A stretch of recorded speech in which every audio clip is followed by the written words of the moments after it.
question to the online members of the jury. Can you see my screen right? Yes. Yeah. Yeah. Okay, great.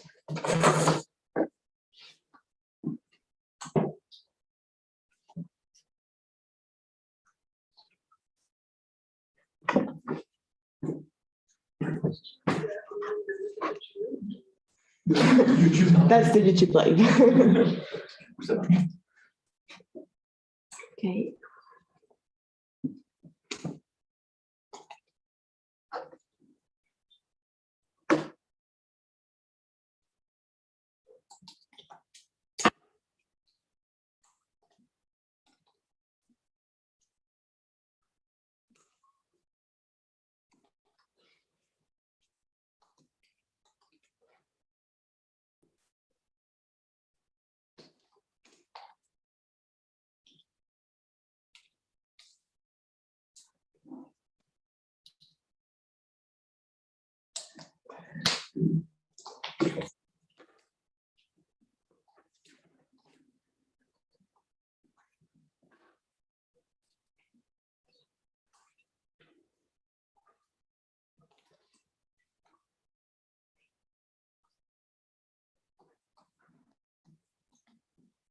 Should I close the door? Patrick. Okay. Bonjour. On t'a mis la bouteille de...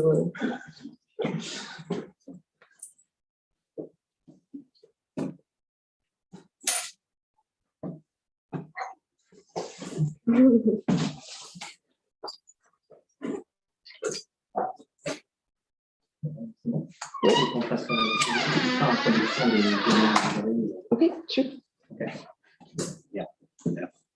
Okay, so peut-être je le fais en français pour le comme ça sera plus simple. C'est mieux parce qu'il y a la famille aussi.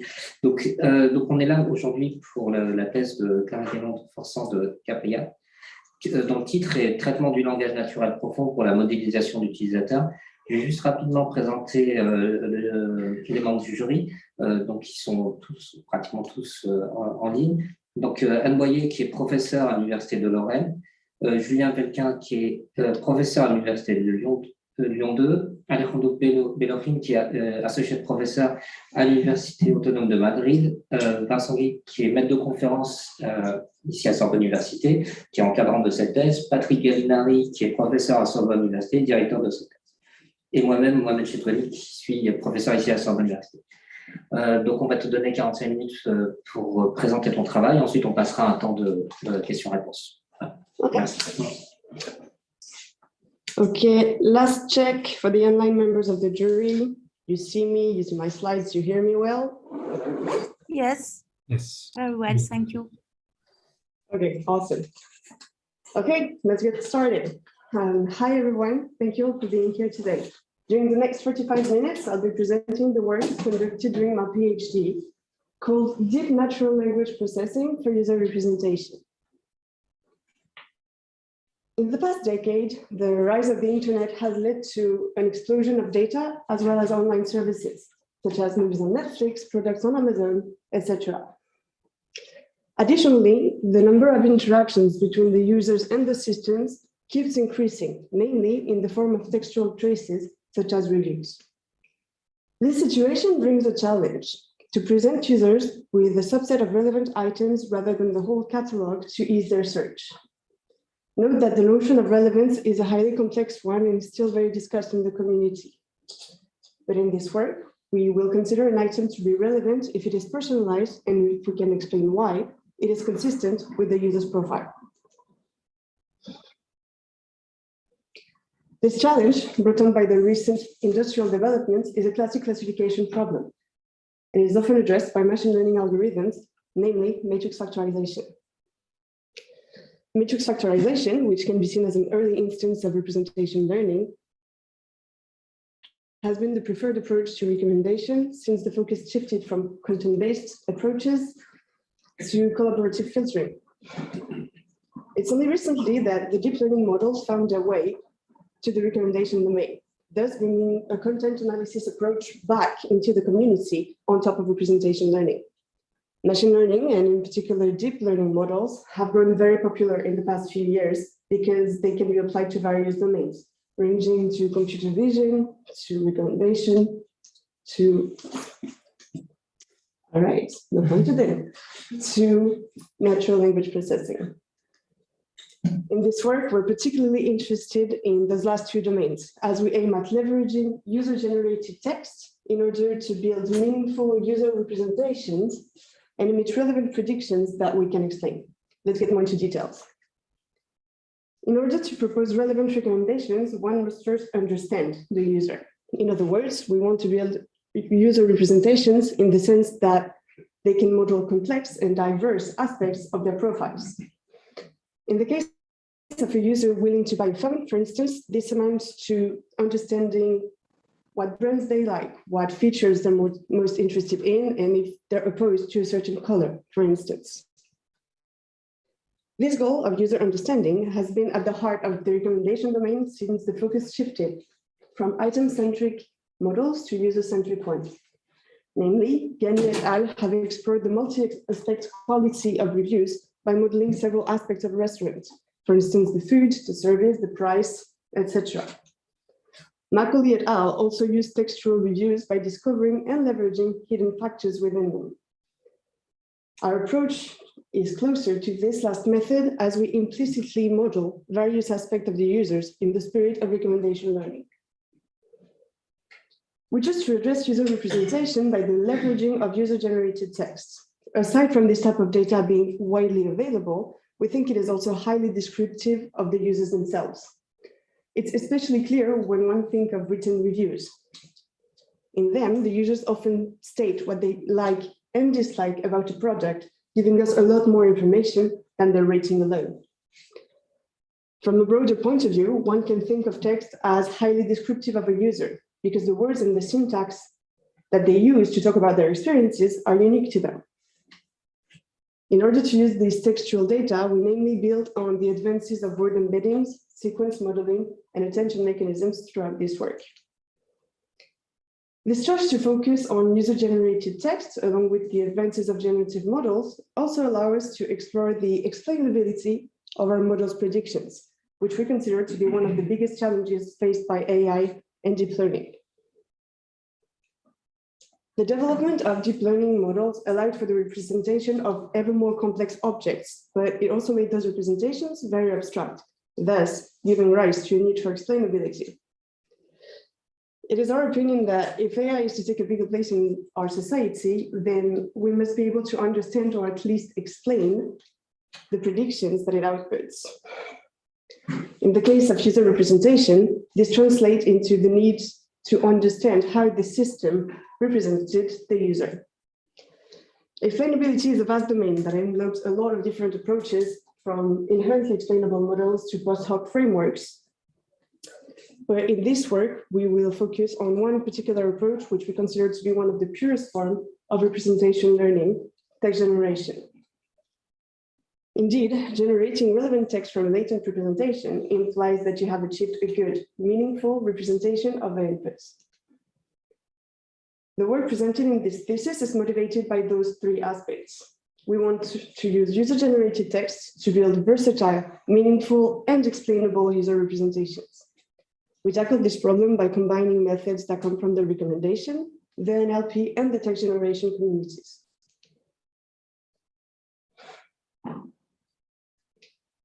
In our first contribution, H1, we will combine recommendation to NLP methods in order to refine our understanding of users' tastes in a classic recommendation setting. In our second contribution, Resume, we propose a framework to learn and evaluate user professional profiles, a new task, by combining classic NLP methods to text generation models. In this work, we address all three axes of recommendation, NLP, and text generation through the lens of representation learning, a paradigm defined by the fact that all representations live in a continuous latent space. Representation learning focuses on learning abstract, rich, and reusable representations. This presentation is thus organized as follows. We'll first go over our first contribution, H1. Then we present Resume, a text-based framework for user representation. We will also present some exploratory work on user dynamic modeling before offering some perspective and concluding.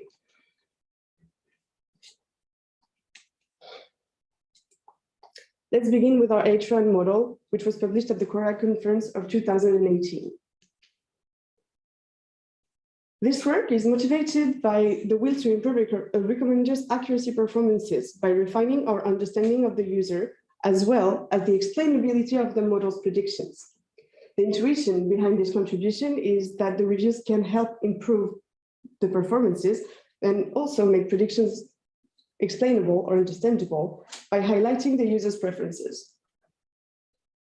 We implement this intuition by combining a traditional recommendation module to an attentive sentiment analysis module.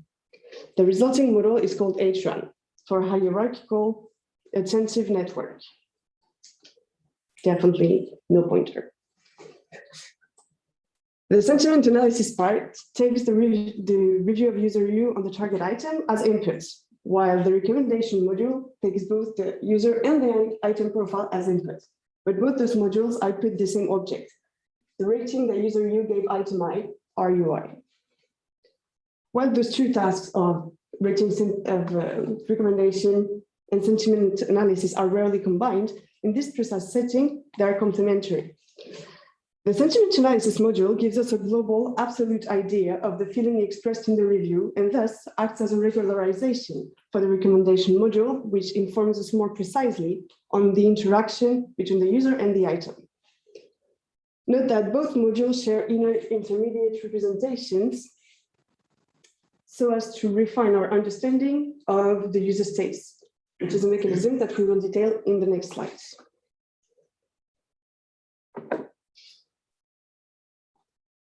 We tackle this recommendation problem with a collaborative filtering approach, as we're interested in the interaction between the user and the items. Additionally, and similarly to Napoli and Leskovec, we make use of the available textual reviews to refine our understanding of the user's tastes. We also largely build on the work of Young et al. And the hierarchical attentive network for document classification, or HAN for short, which we adapted to our problematics in the sentiment analysis module. Let's take a closer look at said module. Similarly to Young et al.'s documents, our reviews are by essence hierarchical, as they're composed of sentences, themselves composed of words. On top of that, we make the assumption that the information contained in the review are too hierarchical. In other words, we want to understand what words are most important in a sentence and what sentences are most important in the review. Thus, the challenge here is to aggregate the data in the review in a way that allows us to predict the review's overall polarity, which is what the sentiment analysis module is trained to do. We handle this problem by using an attention mechanism similarly to Young et al., with two sequential, recurrent, bidirectional attentive modules, which we will describe later on in the slides. So the first RBA aggregates the words of a sentence into a representation of this sentence. And then the sentence's representations are passed into the sentence level RBA and output a representation of the whole review. This whole module is trained to optimize a negative log likelihood loss between the predicted rating and the actual rating. Note that this polarity prediction task takes the form of a 5-class classification problem. Each class corresponds to a possible rating that you gave the target item I and can be understood as the level of enthusiasm contained in the review. Let's now dive into the RBA in details. So as its name indicates, an RBA module is composed of a bidirectional recurrent cell and coupled to an attention mechanism. The sequence is encoded from both sides in order to capture the intra-sequence information. Bidirectional encoding is especially useful when the sequences are long because it prevents the forgetting of the sequence's beginning. The forward and backward annotations are then concatenated into a single vector H. And this annotation is multiplied in a dot product with the learned attention vector A, which is then passed into a softmax to constitute the attention score alpha I of each hidden state, the ponderation of each hidden state with those alpha I weights yields the final representation of the sequence Z. These two equations can be understood as the way the model learns to recognize important elements in the sequence. And that's the classic way to compute attention score. But the originality of our approach lies in our personalized attention computation. The main idea of our approach to attention is that we want to refine our understanding of the user by modeling both a generative attention component and a personalized attention component. The general attention component is relative to the language used in the review, while the personalized attention component is computed directly from the interaction between the user and the item. The global component of this attention, AG, is computed similarly to the previous slide, from the review's elements. It represents what elements of the sequence are the most important from a general language point of view. And in the next slide, we will present some attention visualization that show that this generalist component highlights opinion terms like great, good, etc. Then comes the personalized attention component, AUI. This component is computed from the user and the item profiles in the recommendation part of HRAN. The user and item profiles are concatenated into a vector L that is itself projected in the space of the general attention vector via matrix W and via Z. The two components are then added, and the final attention vector, A, is smoothed using a hyperbolic tangent to be bounded between -1 and 1. The final sequence representation, Z, is computed using this dual attention vector that accounts for both the generalist and the personalized components.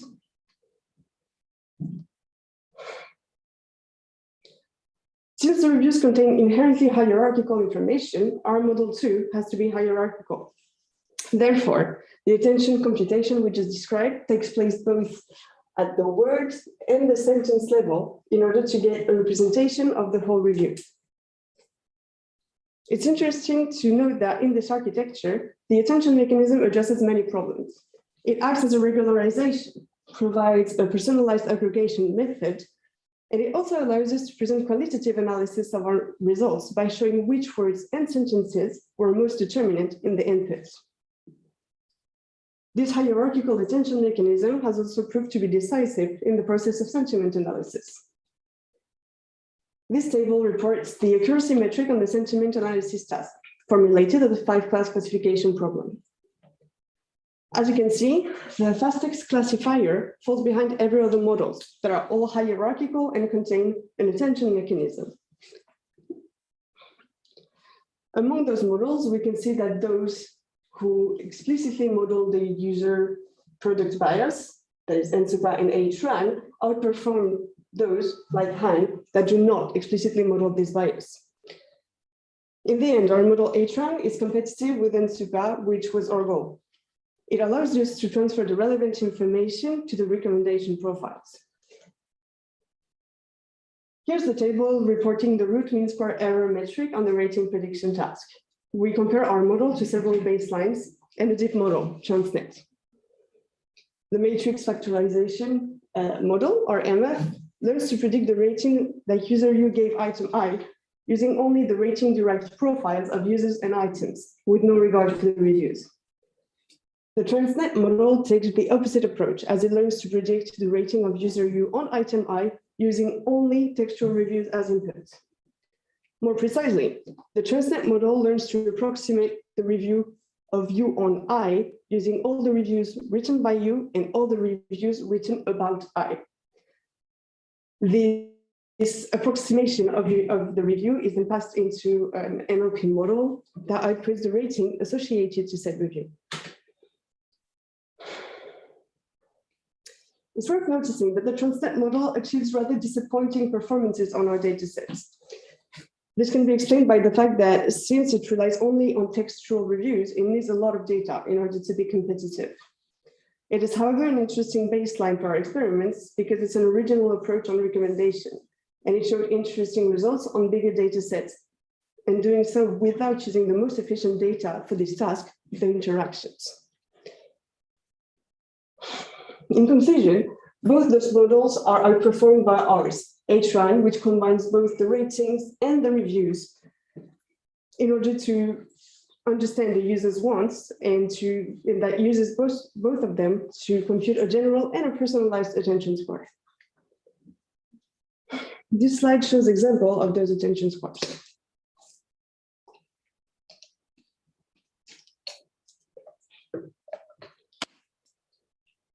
Those visualizations were obtained by feeding the trained model every triplet of user item review in the video game dataset.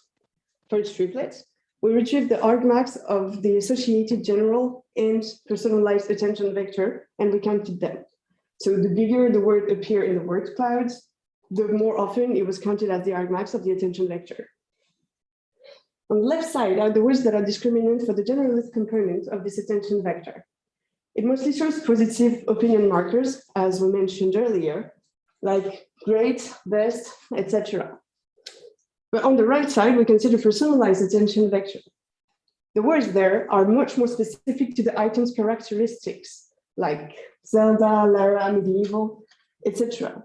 This personalized attention vector captured what the user really liked about the item in terms of characteristics. And this is the information that allowed us to improve our recommendation performances. We conducted similar experiments at the sentence level.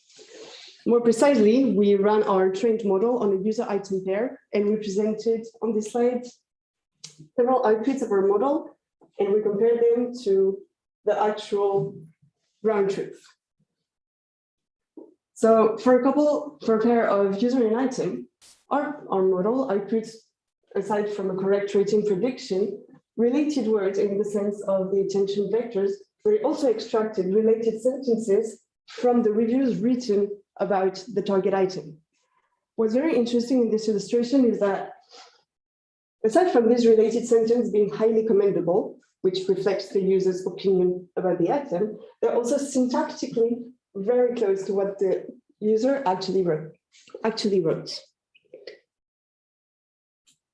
All these outputs represent an automated way for our system to explain the recommendations made to the user.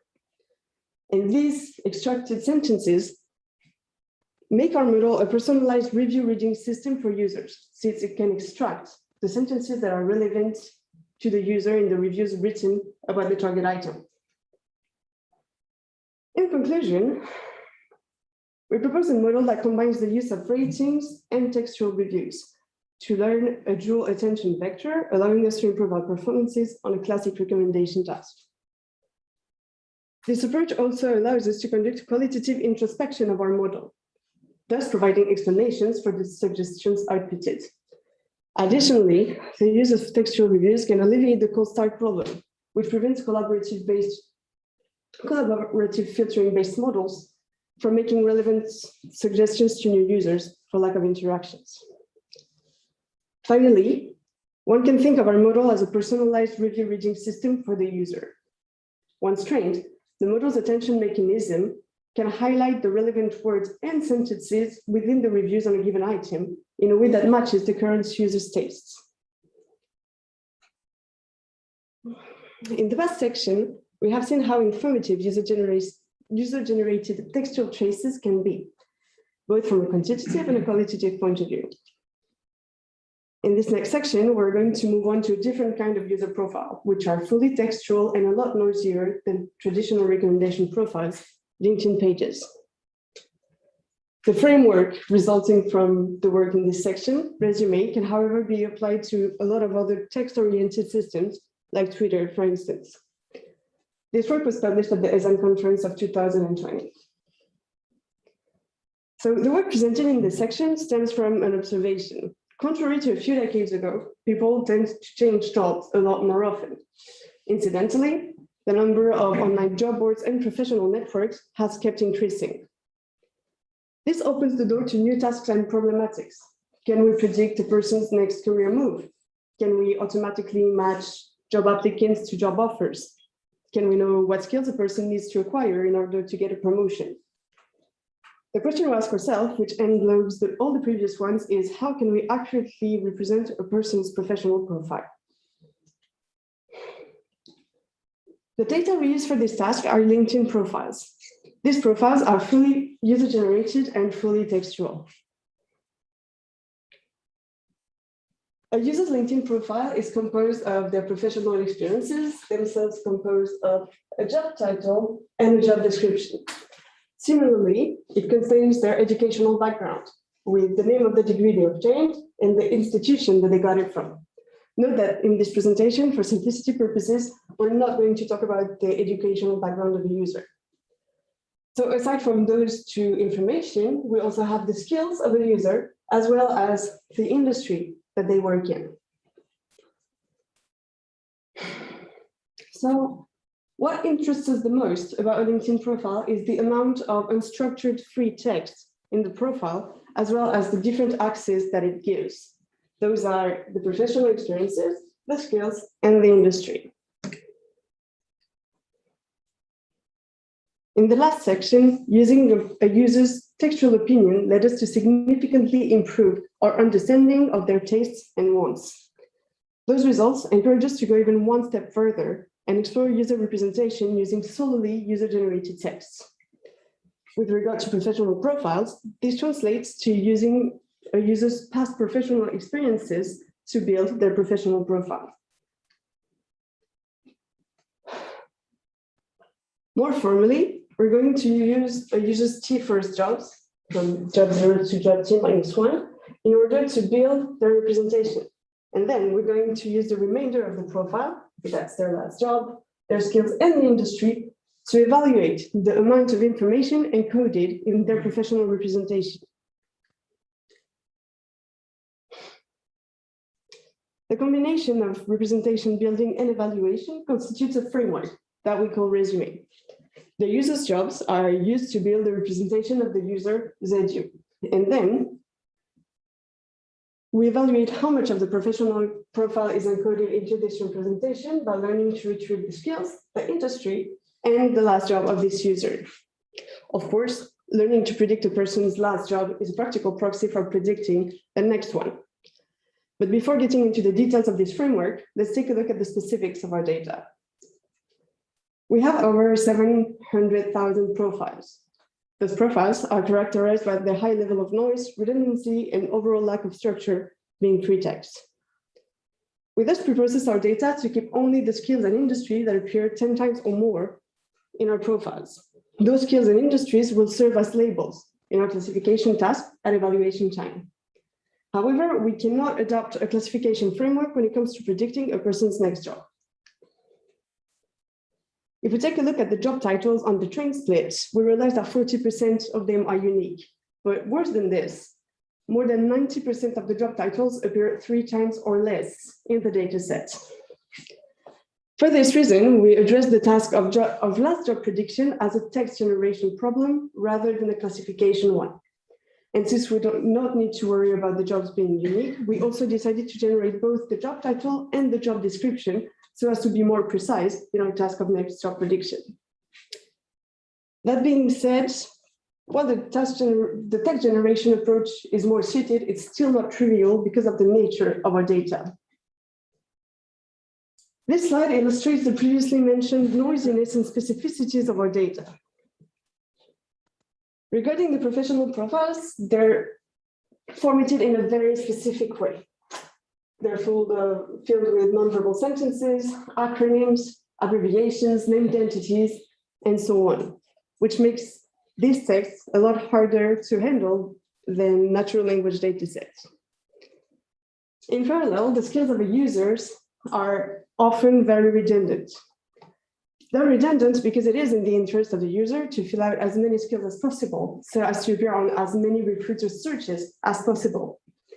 But in this example, if we were to predict only marketing rather than mobile marketing, web marketing, or integrated marketing, despite being reasonably accurate, it would be penalized by our metric.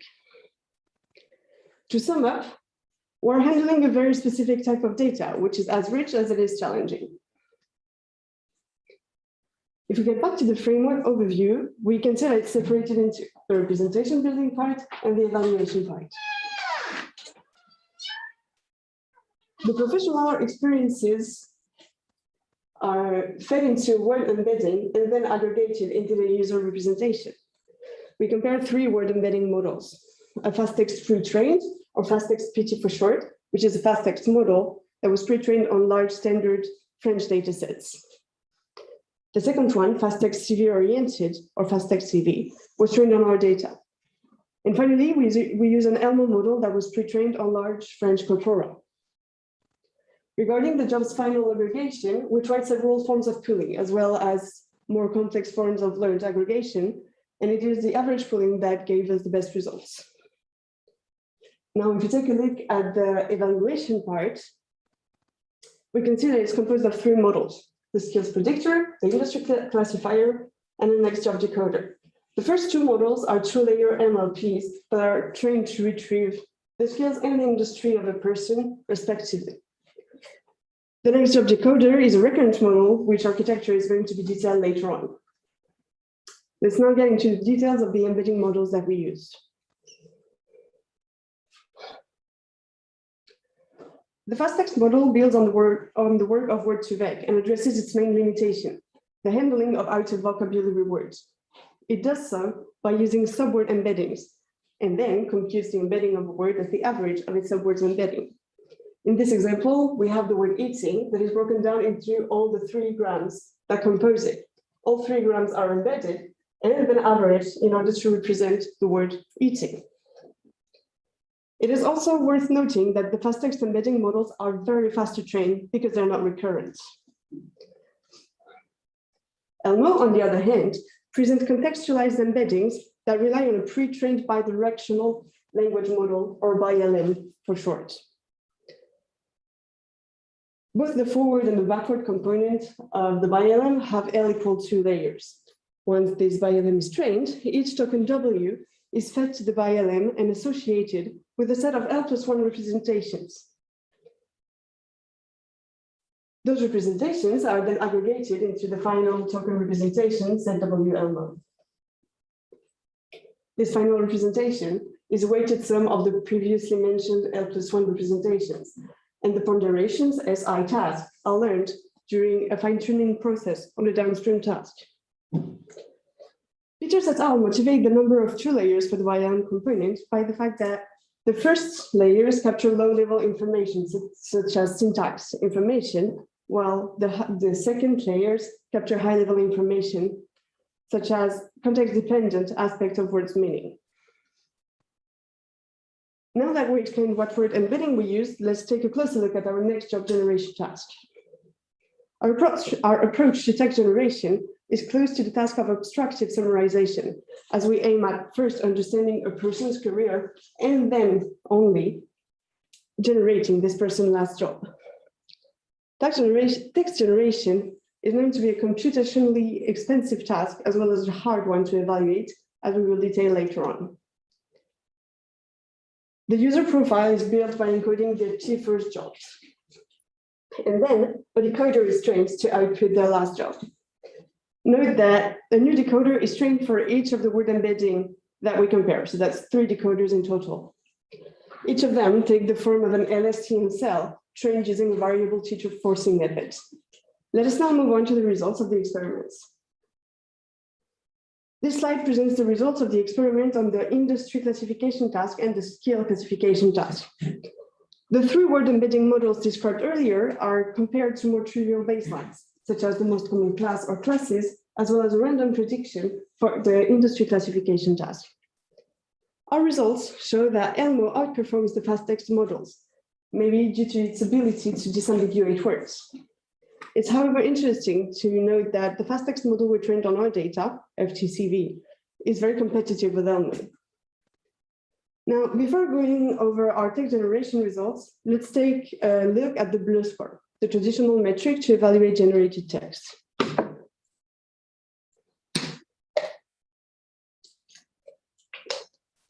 The BLEU score, introduced by Papinini et al., evaluates how many of the n-grams in a candidate sentence is common to reference to a reference sentence.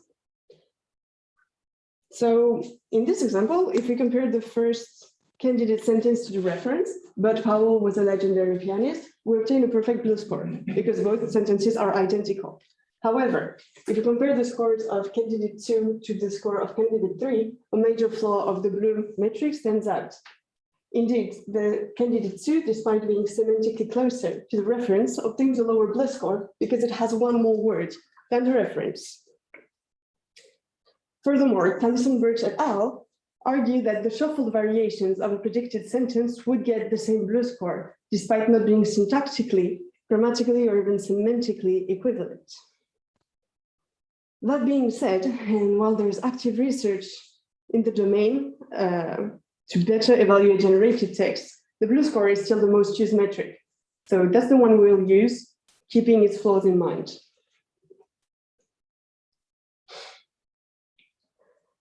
Now that we illustrated the blue score, let's move on to the results of our next job generation experiments. Our experiments show that the FT-CV model outperforms ELMO and FTPT, which can probably be explained by the fact that, as we saw earlier, a CV is not a traditional natural language, and thus, the language model of ELMO is of little help to encode a sufficient amount of the user's professional profile. All in all, these next job generation scores highlight the difficulty for our models to generate long job descriptions as well as very specific sentences. Here are some examples. In this example, the user's actual last job is the one marked as ground truth. E-commerce consultant, my mission consists in reaching the goals set up by the client regarding the profitability and/or notoriety issues. The three models do express the management aspect of the job, which means they could all somehow capture the career evolution of the user, since all models only had access to this user's previous jobs. Besides, all models have captured the writing style of a CV with short, non-verbal sentences. Additionally, it's interesting to note that even though all models seem to get stuck in a generation loop, the fast-text CV model expresses the communication aspect of the job, where the other models see a client relationship management aspect. In conclusion, we propose a new task, professional profile learning, in a new domain, human resources. This task addresses a whole new set of challenges revolving around professional profiles, which are to this day little to not studied. This new domain opens the way for a lot of exciting applications, such as job coaching or applicant selections, especially if we can combine our work with existing European standard nomenclature, like ESCO. We also propose a framework for user representation, resume. It uses the natural language elements of a user profile to build a user representation, and then uses the remainder of the profile to evaluate said representation. The different evaluation tasks, and namely the text generation one, provide a range of different aspects to evaluate, and thus a more comprehensive overview of the learned representation. Of course, we are aware of the ethical questions raised by the use of such sensitive data in such sensitive domain, and we do not consider that future work in this field can be soundly conducted without the help of experts.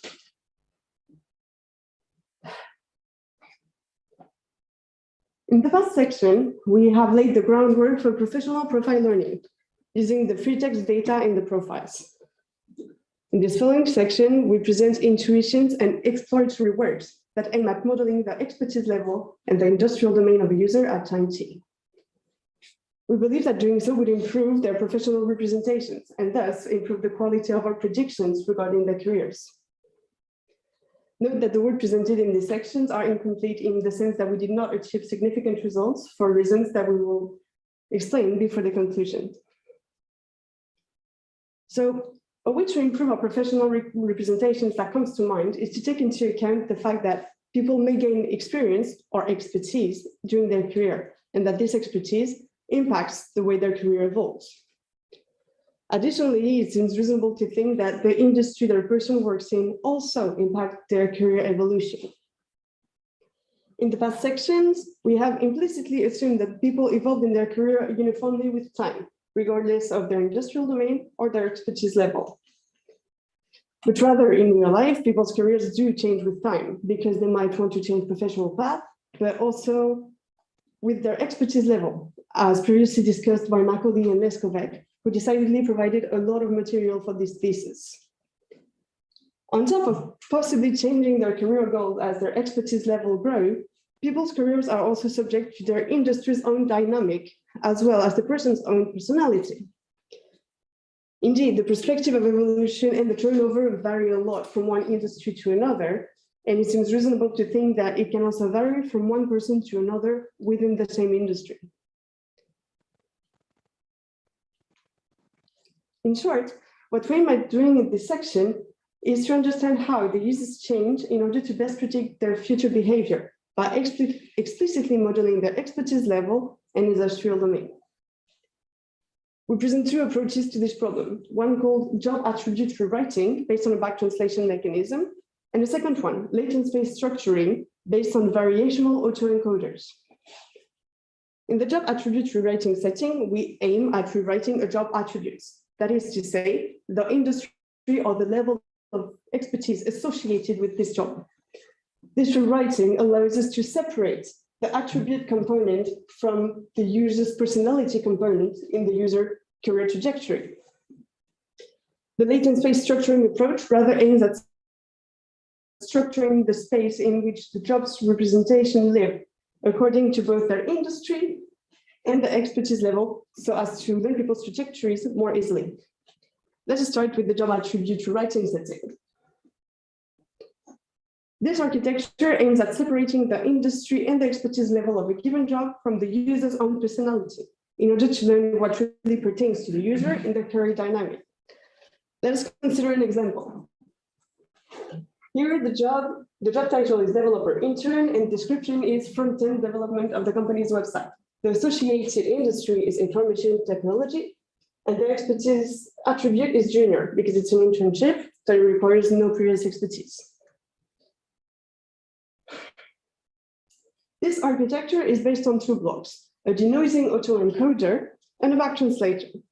In this schema, job refers to both the job title and the job description, and the Y corresponds to an attribute, either the industrial domain or the expertise level. At training time, the denoising autoencoder is trained to output the original job from a corrupted version.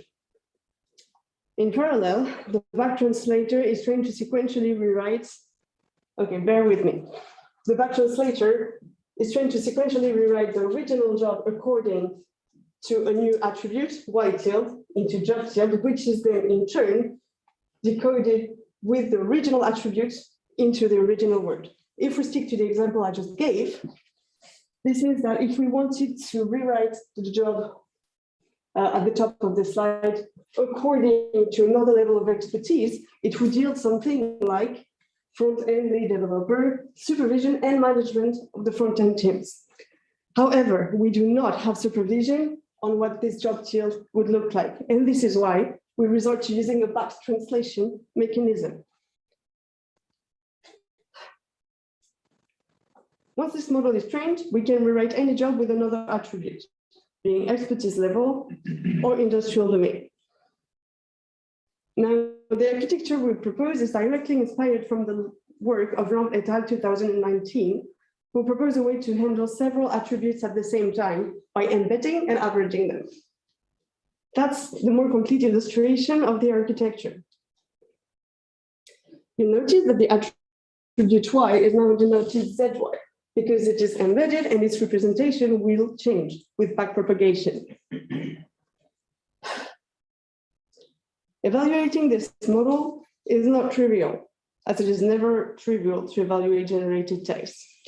Lampe et al. Proposed to combine a classification metric to a blur score to a perplexity score in order to evaluate the generated jobs.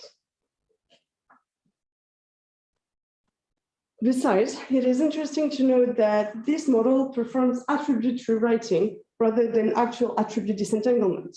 This means that we cannot directly get a career dynamic for a person independently from an industrial domain or an expertise level. These limitations are addressed by the next architecture, the latent space structuring. This approach to user dynamic modeling is to structure the latent space in which the professional experiences live in order to learn a trajectory model.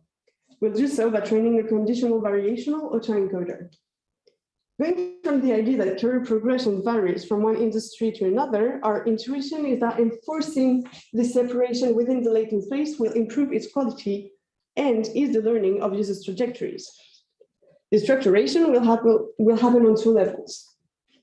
The first level is the industrial domain, which means that the IT jobs will be in a separate region space from the cooking jobs, for instance. And the second level of structuration will happen within the industrial latent space, where entry-level jobs will be separated from more advanced positions. Once this conditional variational autoencoder has converged, we would train a decoder to output the word sequence corresponding to a point in the latent space. This decoder is necessary to get understandable users' trajectories in the form of generated text. Our intuition is that once the latent space is adequately structured, we could train a model that will learn how to model the trajectory from one point in the space to another. Coupled to the job decoder we described in the previous slide, this trajectory model would give an explicit career for a person. Such a setup would allow us to conduct qualitative analysis on the impact of the first job rather than another on a person's career. It will also allow us to conduct qualitative analysis between the different dynamics of different industries. To conclude this section, the two models represented are interesting leads on user dynamic modeling. These approaches could provide improved, more precise professional profiles, while also providing explainability through explicitly modeled factors on top of generating text. However promising, those works remain unfinished for several reasons.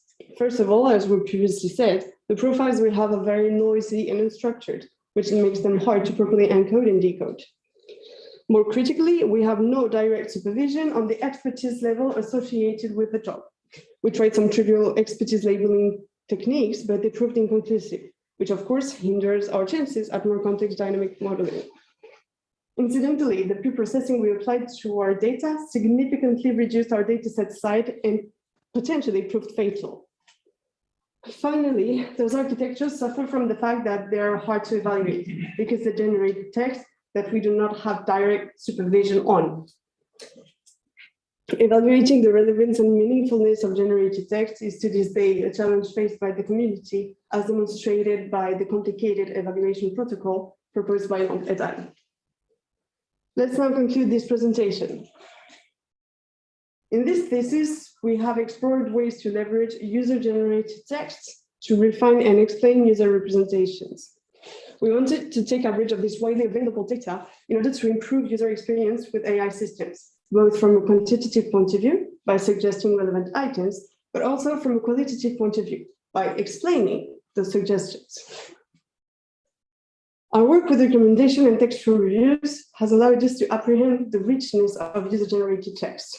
It led us to build user representation from fully textual profiles in a new application domain, professional profile learning for human resources. We addressed this task by developing a versatile NLP-based user representation framework that can be applied to a lot of different systems, so long as it contains user-generated text. To sum up, we leveraged very sparse data and aggregated them into the same latent space via NLP methods, which allowed us to improve our understanding of people's trajectories and tastes, as well as our capacity to explain our predictions. Of course, the work detailed during this presentation could benefit from a number of improvements.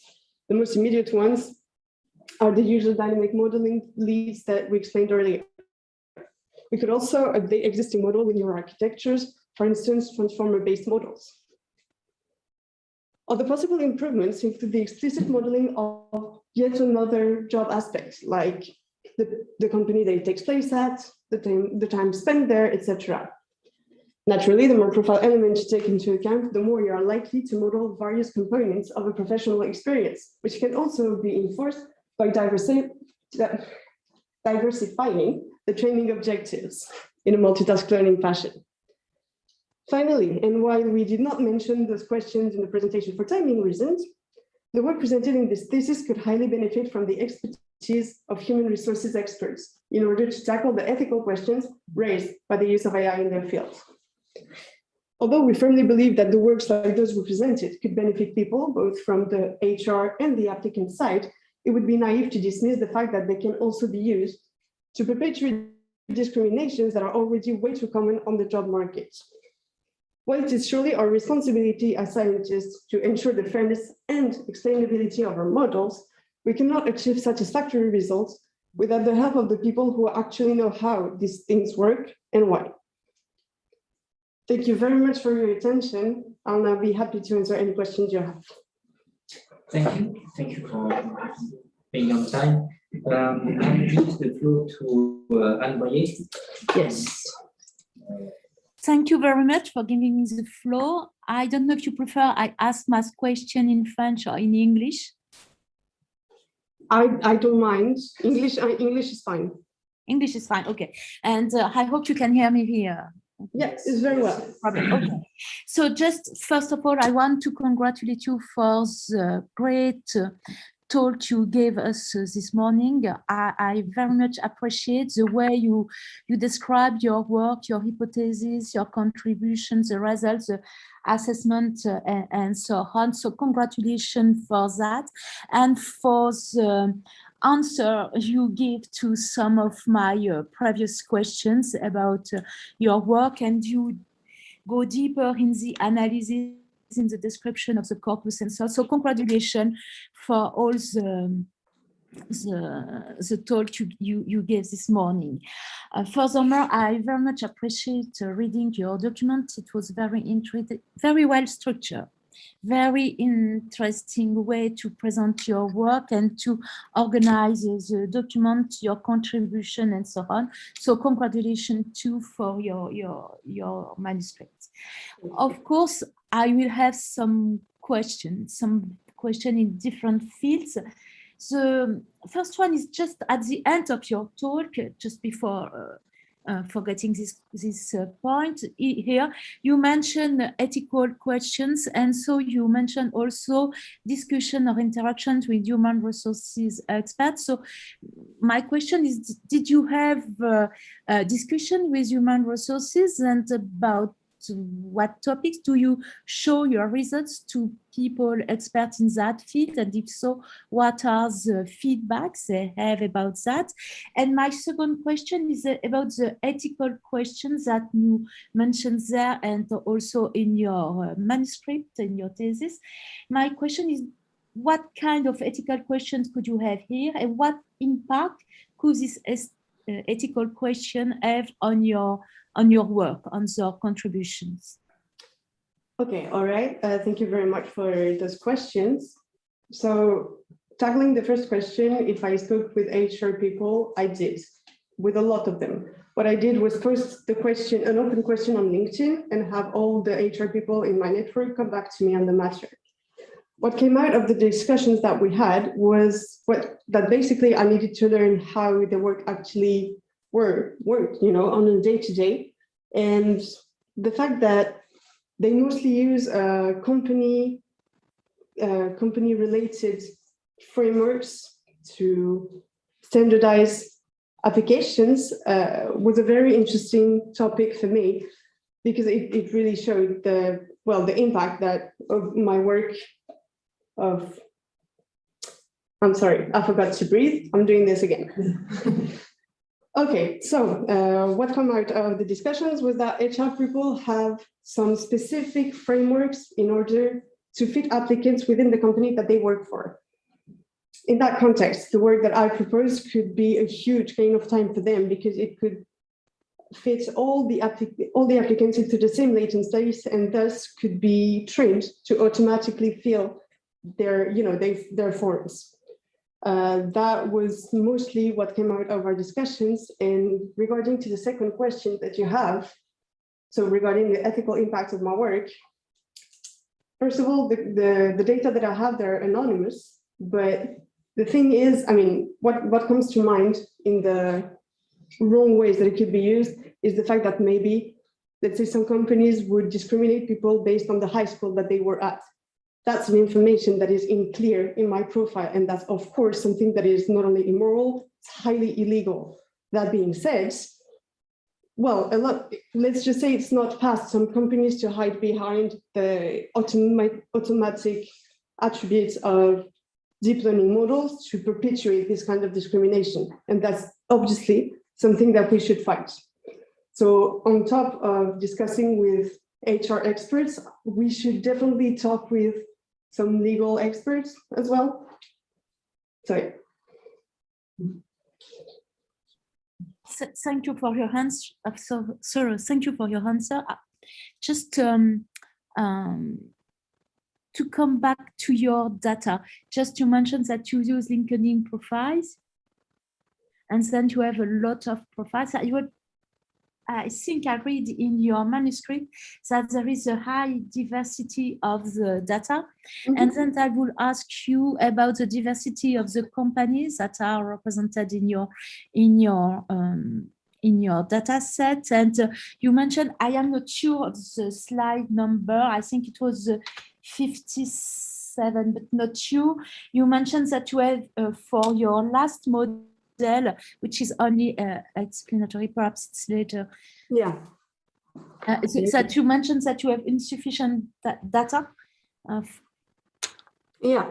And then what kind of data is missing for you? Do you want more data or do you want different data?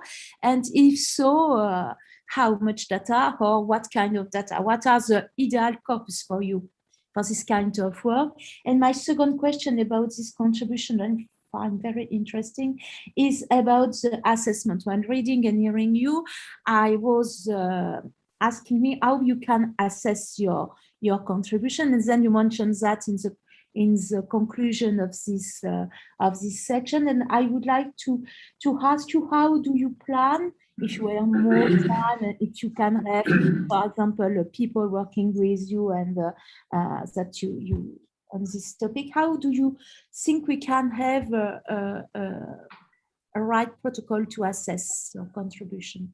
Not a right protocol, but a protocol. Sorry for that. Okay. Okay, first, regarding the data, of course, I want more data. I always want more data. But it is true that the corpus that I had at my disposal was very specific in the way that it had, it's probably a bit representative of the population, because it also had a lot of, how do you say, inexperienced profiles, or people who hopped jobs, like student-like jobs throughout their careers, which of course was a bit hard in the context of expertise modeling.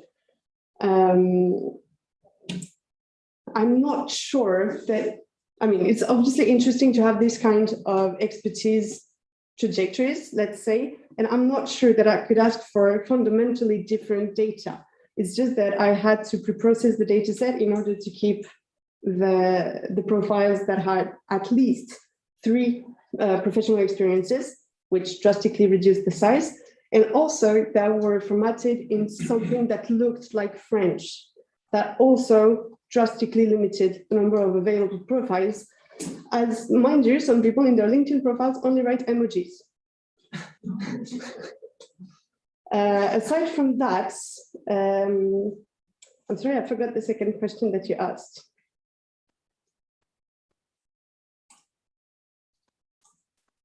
Sorry, I forgot my microphone was on. All right. Sorry for that. So I was answering you and discussing, and just my question is about the assessment protocol. Oh yes, right. How do you suggest to do it? How do you plan to do it? And what would be for you a good evaluation process?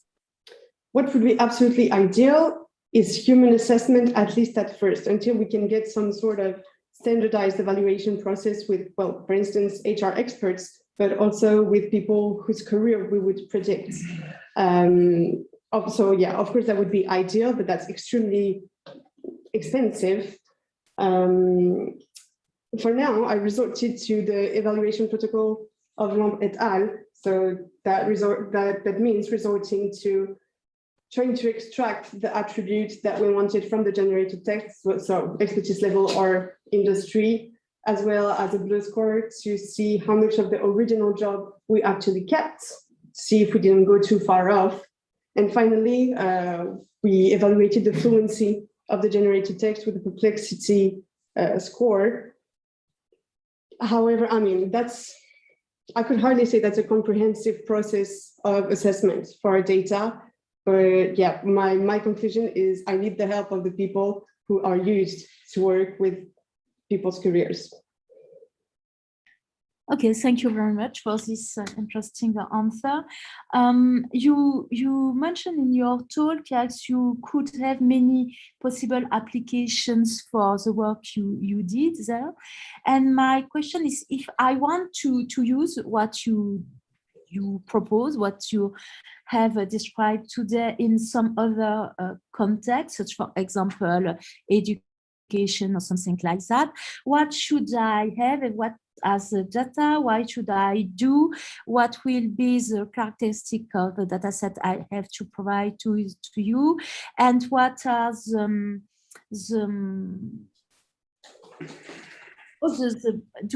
do I need to tune something and so on? What will be my work in order to run your application?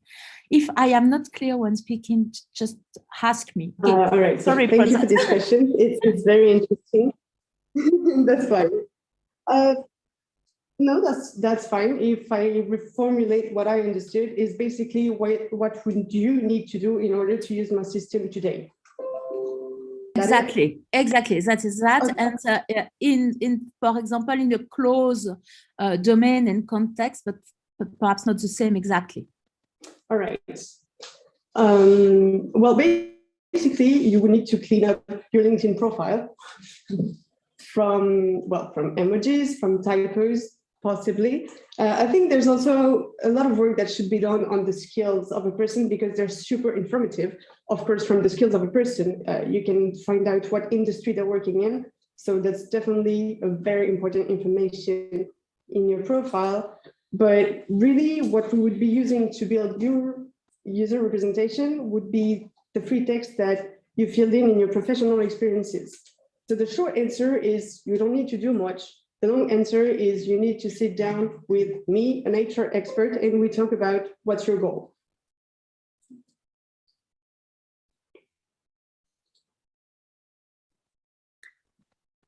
Thank you very much. I think now I will give the floor back to the president. Just a question, perhaps about your perspective. You mentioned many perspectives in your manuscript, short-term, long-term, and so on. And but I don't write the number of the page. I think it's page 102. About improving user representation, and the first point you mentioned firstly and so on. Could you give me some information how you should do that? I don't know if you have your document here. No, but I do remember the perspective that I gave. Just correct me if I'm not talking about the right perspective, please. But yeah, improving user representation, in my opinion, could translate to modeling even more aspects of their professional profile. So we quickly discussed it in the presentation as well. That could amount to maybe representing the companies that they work in. So that would give rise to different objects in the same latent space, or maybe a different one. And that would be interesting to see how the companies that they work at different points in their life connect to one another, if maybe it can have an impact on their career. And well, of course, keeping up to date with today's language models, obviously be a way to improve user representation, I think. Thank you again for your talk. Thank you again for this discussion, and also congratulations for the work you did. It's very impressive to me. Thank you very much. Thank you very much. Mr. President, I give you back the floor. And thank you. Thank you. Now we give the floor to Julien. Oh, okay, thank you. Do you hear me well? Yes, Yeah, yes, perfect. Yeah.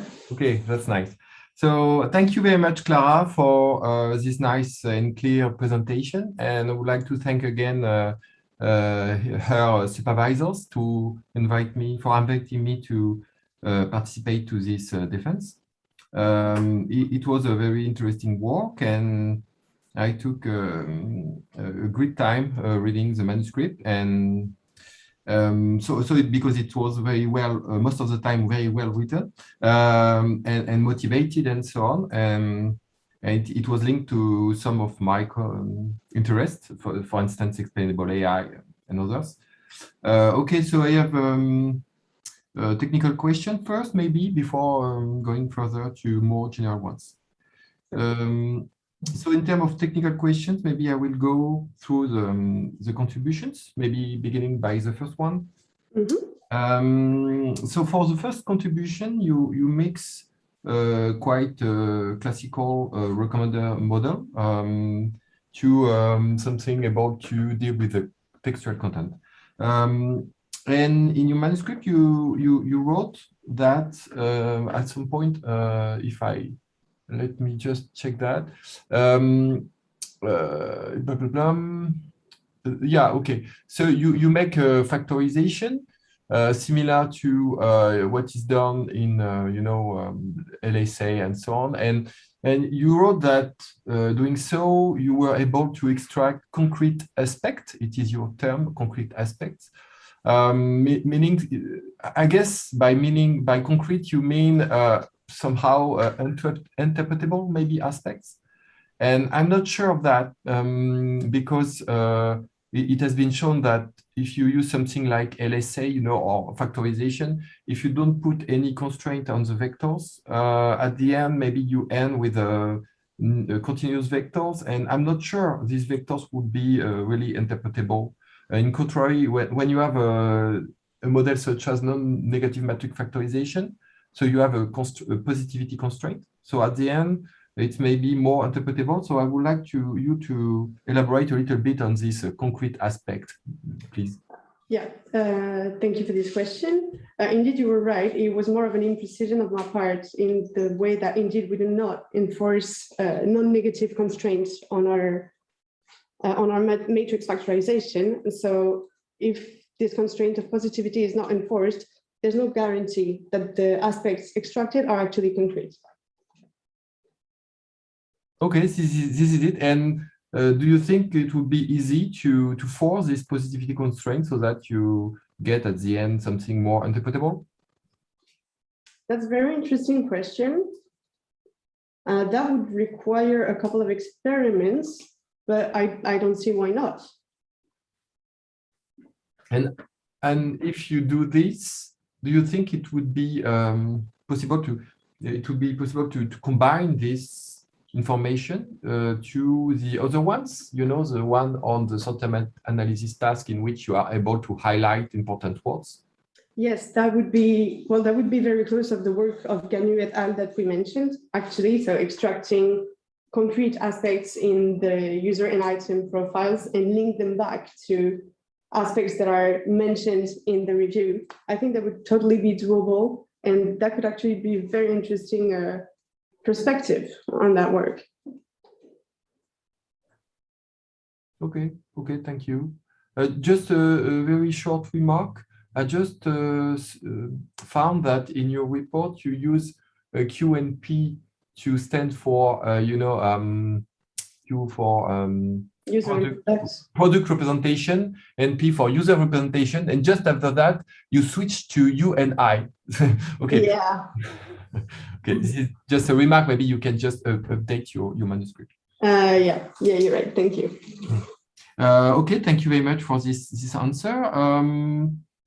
So my second answer. Okay, so in this model, you get something like a latent representation for items and for users. And so it's a continuous, it's a combination, a user is seen as a combination on latent features.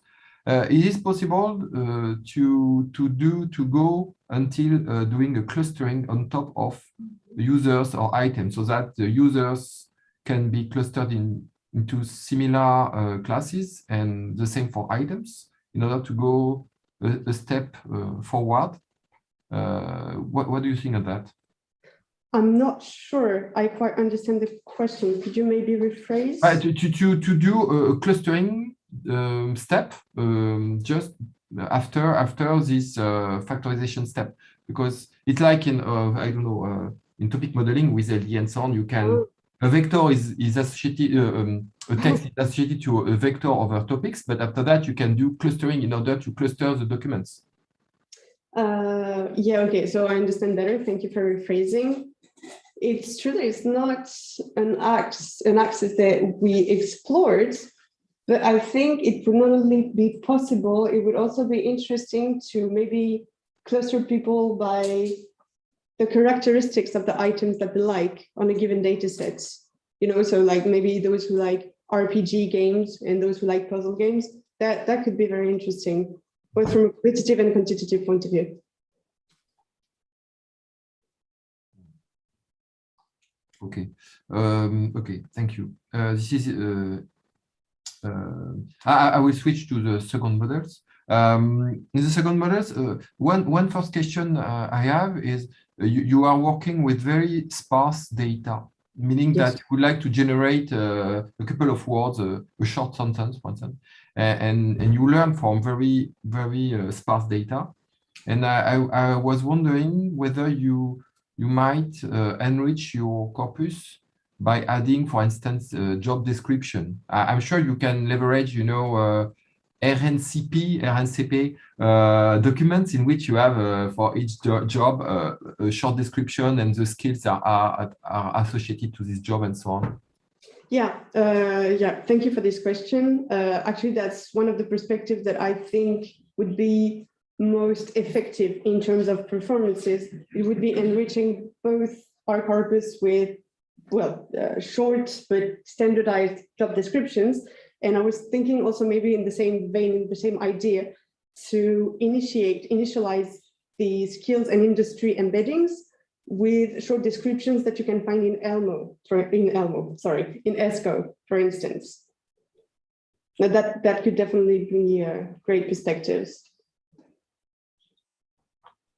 Okay, thank you. And maybe more fundamental question is that in this second model, you would like to encode all the information related to a user into one vector only.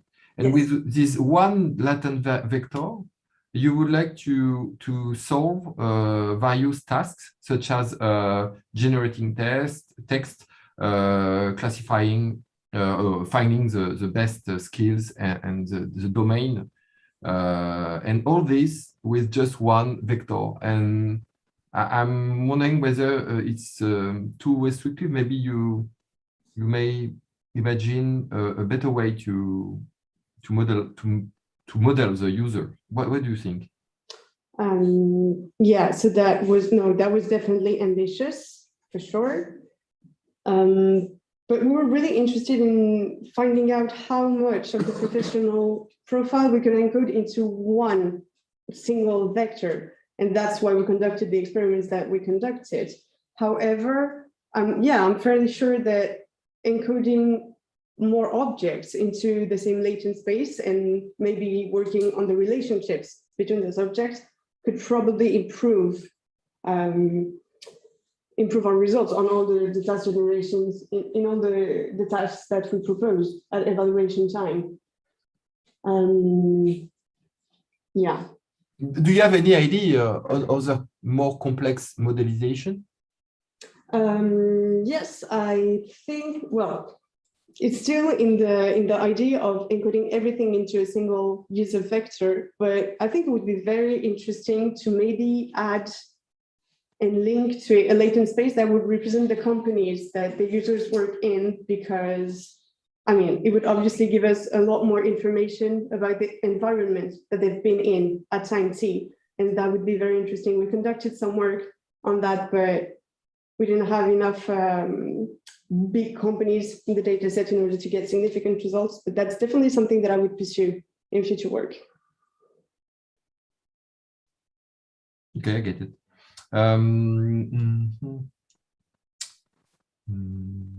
Just 1 second. Maybe on the third model, on the dynamic model, my question is, okay, you have an encoder, and you for the VAE variational encoder version, you have one encoder to deal with your data, even so it is related to various classes and jobs and so on. And so it means that once you know for one document, let's say, you know its class and the job and so on. So the encoder is able to calculate or to estimate the best latent variable, and that to do the rest of the pipeline. But it seems that every class and every job is treated separately.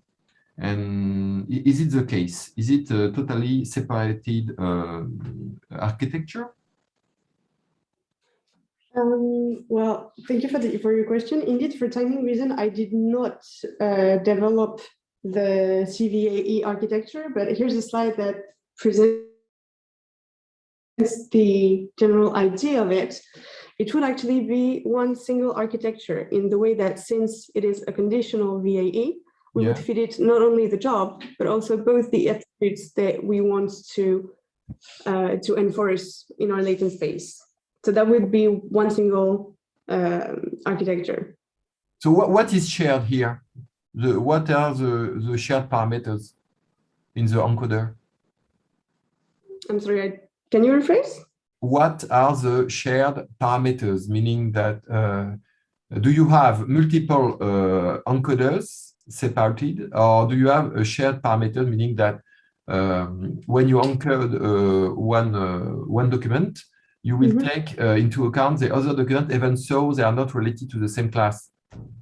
Oh, all right. Okay, I understand better. I initially imagined the architecture with one single encoder that would, in effect, learn to separate documents that are not from the same classes, but it would be only one.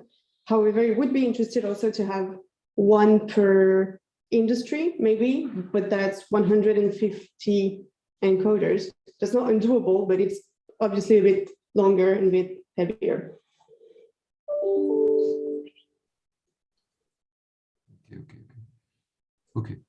Okay.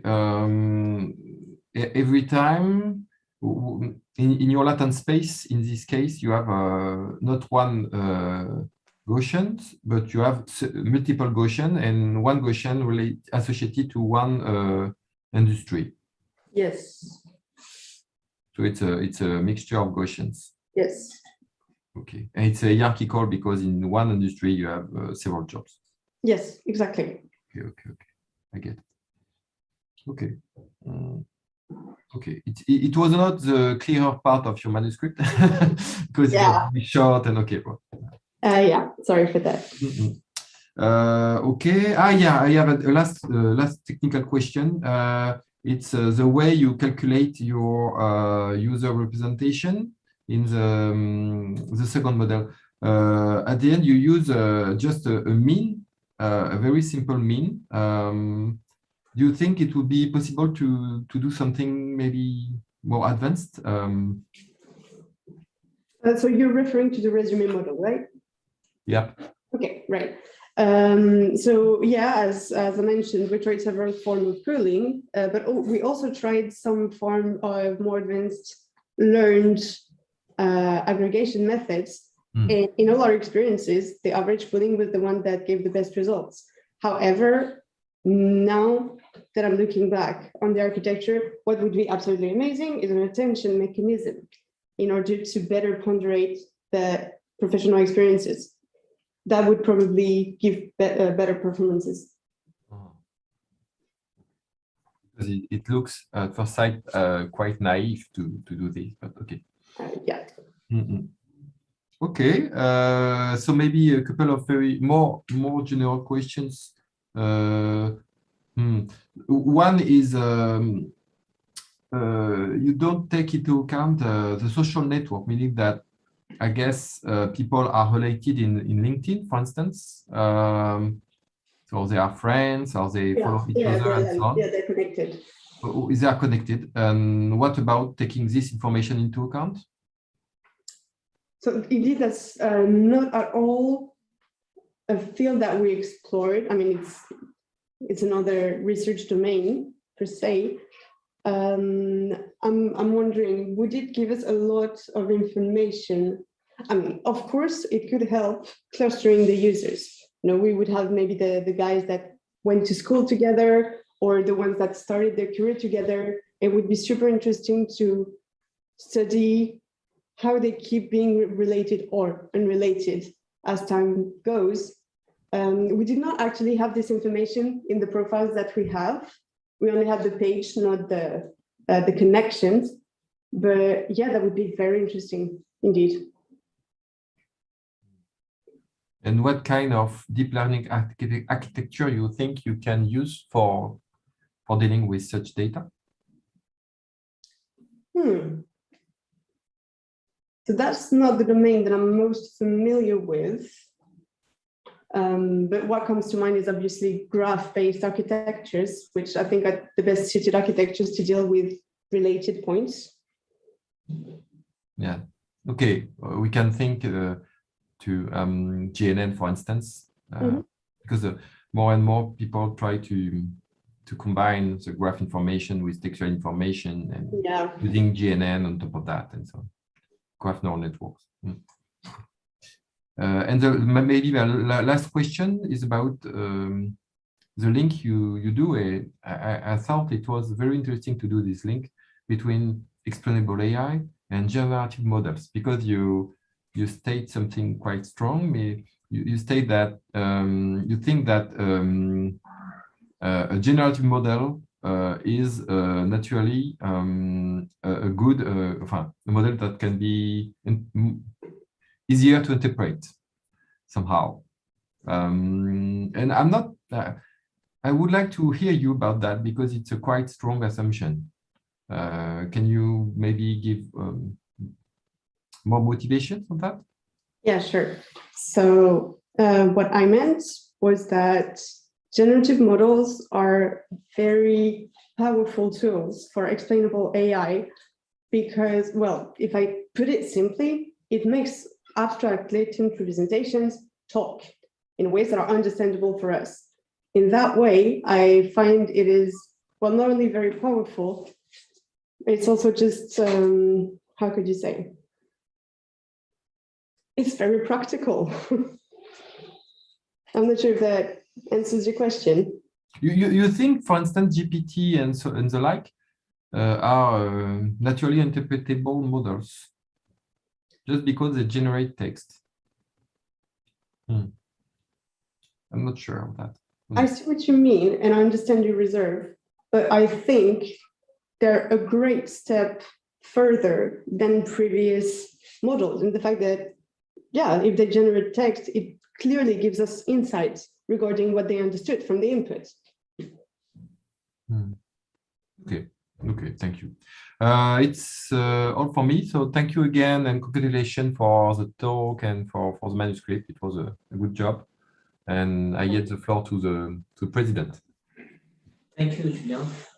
Now we give the floor to Alejandro. Okay, thank you. Can you hear me? Clara? Yes, that's fine. Yeah. Okay, thank you. So, well, first of all, thank you for your presentation, and congratulations to you and your supervisors for this work. It combines two research areas, natural language processing and recommender systems, that are continuously growing and expanding themselves. And as you have presented, they have a lot to say to each other. Yeah, I think so. Yes, and also your research is applied in a domain with lots of potential, as you expressed very well in the document. that is the one of human resources, and it's also quite novel to some extent. So in particular, this domain also brings several challenges regarding ethical implications. Yes. And here I have a couple of questions that overlap with my colleague, Professor Bayer, but I want to ask you from a different perspective. So, yeah, my first question is about that you mentioned fairness in the conclusions, but you don't provide any other explanation. So, can you elaborate how your methods or other methods could improve fairness in this sensitive domain? Okay, thank you for your question. Indeed, I did not address directly the fairness aspects of my models because it's not what I focused on. However, I think it would be achievable to incorporate fairness into my models by sitting with people that, from the HR side, but also from the legal side, maybe at the European level, for instance, just because as much as I'm interested in that, I don't know everything there is to know in regards to discrimination in the job market. So one of the first ideas that came to my mind would be that we should prevent companies to discriminate people based on where they went in high school, but that of course could extend to where they were born, what was the first city they worked in. I mean, discrimination is everywhere. And so I do not pretend to tackle fairness on my own. I definitely need help on that. Okay, thank you very much. I mean, it's a very open question, and as you probably know, right now it's quite hot, this topic, and it's completely open. So, but yes, I agree with your comments, and you already replied about this, that these generative models could be a good solution for at least addressing or understanding what is going on. At least it's in my opinion, it's a great step in the right direction. It's not sufficient just yet, but we're getting there. Yeah, thank you. My next question is also related to your methods, to the methods you proposed, but I want to discuss with you, so what is the advantage of these methods? So could others be used? In particular, if someone doesn't want to or they cannot afford to use deep learning, what alternatives are there to build user representations? And what would they gain or lose with respect to using the deep learning methods that you have proposed? All right. Thank you for this question. It's very interesting, and it's also way outside of my comfort zone, which is why it's interesting. The first thing that comes to mind when talking about user representation without deep learning would be clustering. Could be very interesting to have user clustering with regard to a certain objective. Maybe, the industrial domain is one, but what could be a bit more relevant would be their dream job. We could cluster people by their dream job. That could be very interesting. What they would gain from deep learning is time and computation resources, hands down, of course. But I'm afraid we would also lose the complexity of the abstract deep representations. We can fit a lot of information, as we demonstrated, a lot of information into a single vector representation that I'm not very sure that we can achieve in more traditional machine learning methods, at least not as easily as with deep learning, but that's my opinion. Yeah. Thank you. Yes, I agree with you. Also, probably the point of these generative models, which probably don't exist outside of, I mean, I'm not an expert on that, but probably without deep learning methods, it's more difficult, for sure. Actually, my next question is also related to this kind of like differences between deep learning and other methods.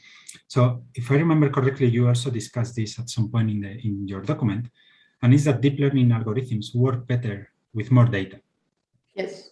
right? And in your thesis, you have experimented and proposed different formulations of neural networks. So would you say that good data is better than good algorithms? Oh, that's super interesting.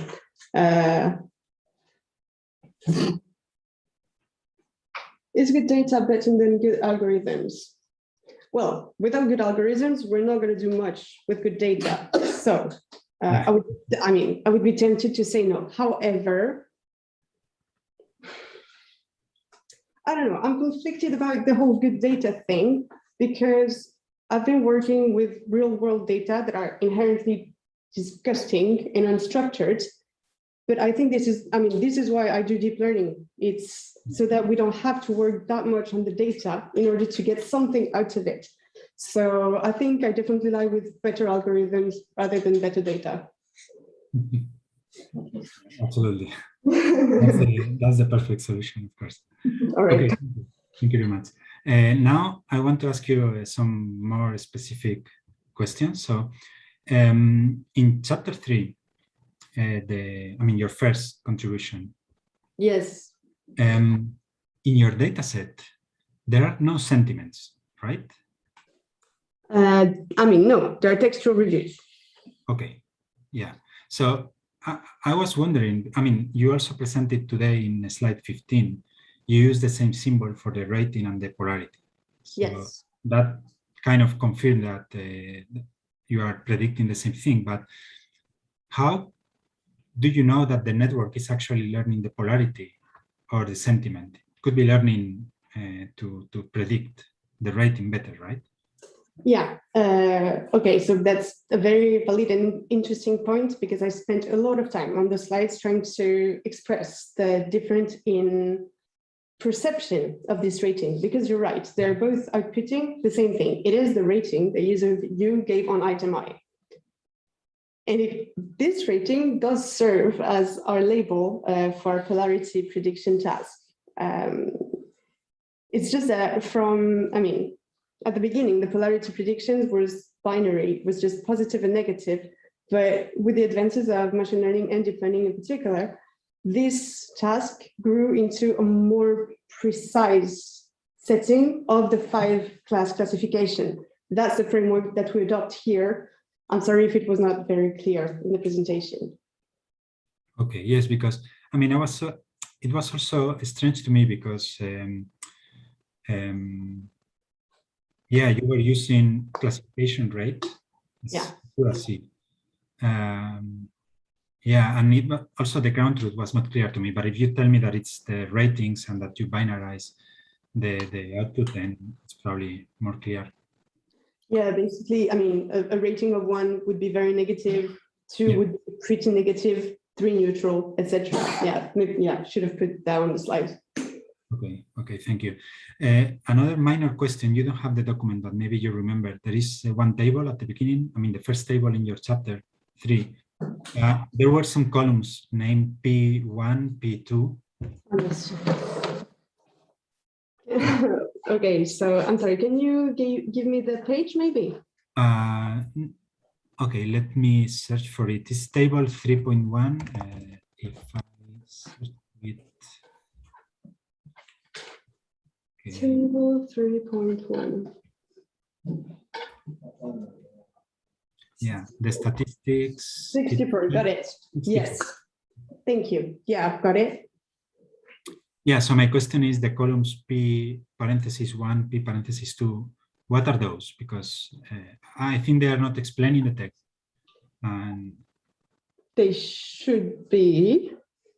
All right, I'm sorry if they were not in the version that I sent you. Very sorry about this. They're the percentage of rating. So P1 is the percentage of 1-star rating in the data set through to P5.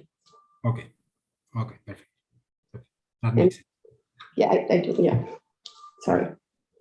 Yeah. Okay, now I'm moving to chapter 4.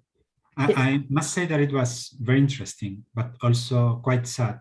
One statement that you mentioned and something you're presenting today, that next job generation results were not reported for the education dataset because the models systematically output a single generic first job, intern.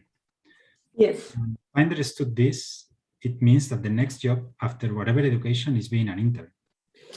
Okay, I see. Okay, I see what you think it's sad. I don't, because what it means for real is that our models could not really find a first job after the education. That means that your education does not define your career, and I think it's pretty good. Yeah. But yeah, I see what you mean. The thing is, we have to keep in mind that the LinkedIn data that I'm working with does not represent the whole population. Okay, it's mostly, I don't know how you say cadre. French, but like upper management type of people who are used to using LinkedIn, etc. There are very few craftsmen on LinkedIn, for instance. And of course, it would be a lot more logical if right after your apprenticeship as a craftsman, you didn't get an internship, but rather a real job. But those people, they're not in my data sets. Yeah. So it's not a generality, but in our case, in this precise data set, I think it's good news. Okay, yes, I see your point. I was also thinking that it's, even though you couldn't report these results, it's another point to help you understand the data. Mm-hmm. Thanks to this type of methods, of generative methods and that type of algorithms. Yeah, so apart from that, another general question. You say we were provided with more than 700,000 LinkedIn pages. What do you mean with this? What do you mean with we were provided? So my PhD has been financed, how do you say, thanks to industrial and academic projects. It's a time of funding. It's a type of funding. And so the two companies that I've worked with, they're the ones who scraped, crawled LinkedIn and gave me XML profiles. Okay. That's what I mean by we were provided. You didn't do that? No. It was provided to you. Okay, perfect. Okay, thank you. I have another specific question. In table 4.3, but it's also in slide 43, if I can go there. 43, yes, perfect. So why is random not evaluated on precision, recall, and F1?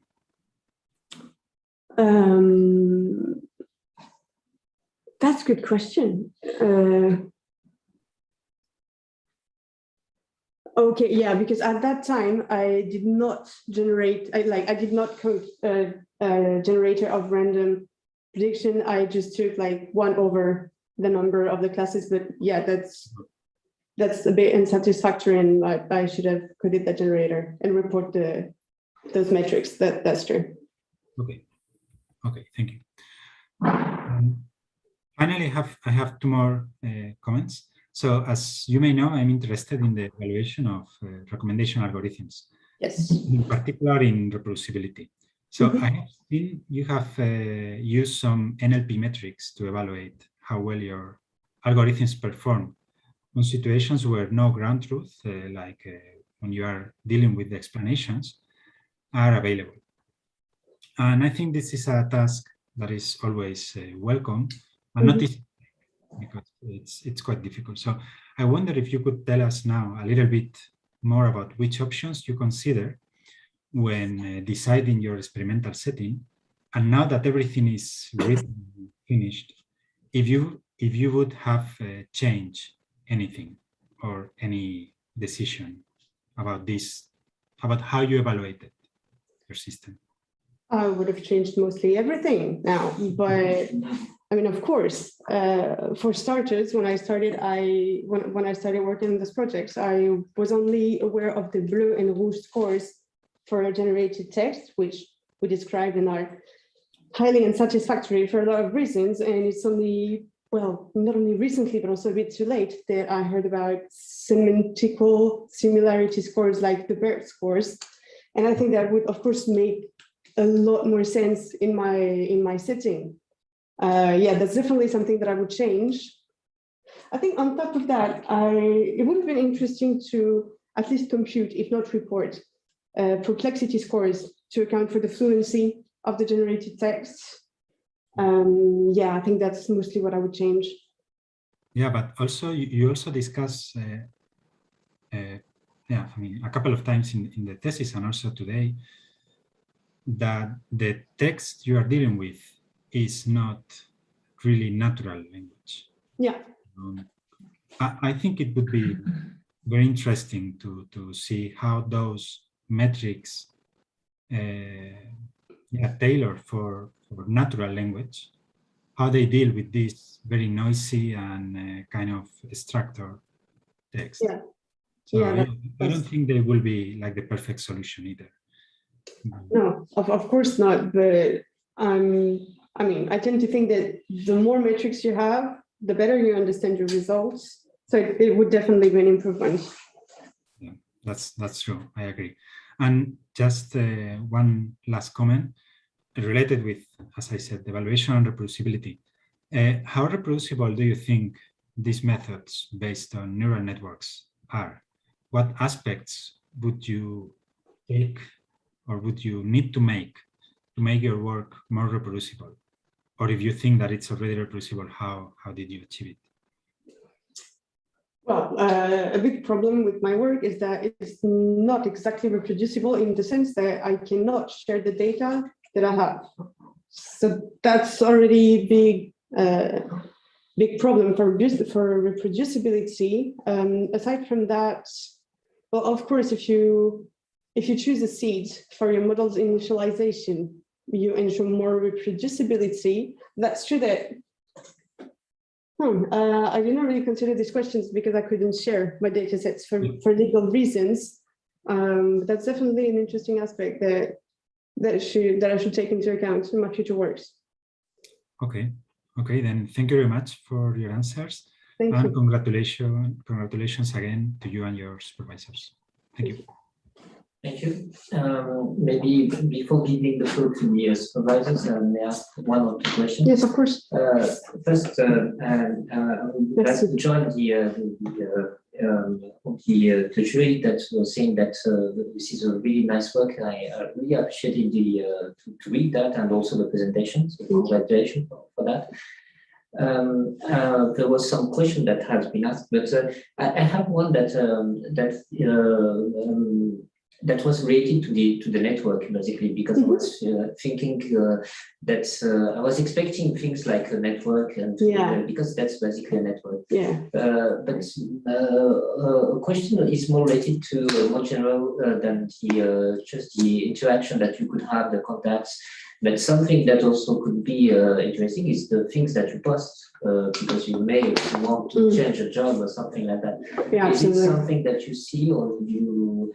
And it's more general, like what is the, let's say, the contribution of the text, because there might be, if you remove, for example, all the text and you just use what you do, how many times you use, because, for example, LinkedIn, probably you go there when you are planning to change a job, something like that, no? Yeah, mostly I say that. Or you clean that. You said that you should the question of maybe you at least you clean it. Yeah, absolutely. All right. So in the data that I was provided with, we didn't have the feed of the person, so we didn't have what they posted, what they interacted with, etc. But that could definitely give us a lot of information about what they're interested in at the moment. Yes, exactly. I mean, of course, it's true. It's definitely something that we should be using, not to mention, I think it would help refine their profiles for sure. It would also give us an immense pointer in the direction of what they're looking for, which sometimes is a bit lacking in their professional profiles, because even if you rewrite it to aim at the job that you want, your development internship is still going to be a development internship, you know. Okay. I have a question, but this one is related to duration, because duration of the job. Sorry. I'm sorry. Thank you. Oh my God. That's right. Okay. Sorry. No, don't worry. Just, I was asking about duration, because I think you mentioned only one time duration of the job on the, but I don't know if you have that because Yes. that might be something important also for. Yes. So mostly we have job durations. I say mostly because, as I mentioned earlier, people fill in their LinkedIn profiles in their own way, let's say. And we were interested in this question for a while, namely the delta T, so the job duration as a ponderation of, well, a measure of the importance of the job.